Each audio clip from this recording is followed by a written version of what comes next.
Hey, what's going on, everyone? Got a 2019 Buick Encore. Today I'm going to show you how to replace the remote battery. So the first thing you're going to want to do is remove the emergency key that's in the bottom of the remote. On the back of the remote there's a button right here. We're just going to push that button with our thumb and remove the emergency key. Okay, this is the key that'll open the door, believe it or not. Now with the remote facing down, what we're going to do is split the remote in half. I'm using a flathead screwdriver to do that.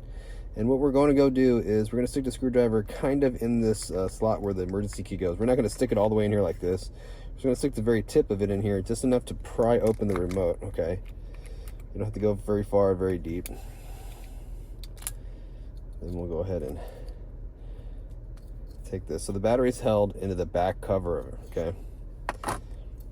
And use our flathead screwdriver, pull the battery out, and I'll show you what size battery we're working with here. So the new battery is going to be a CR2032. Now notice it has a positive sign right here. That's going to be facing down when we stick it back in here, okay? Stick it down here like this.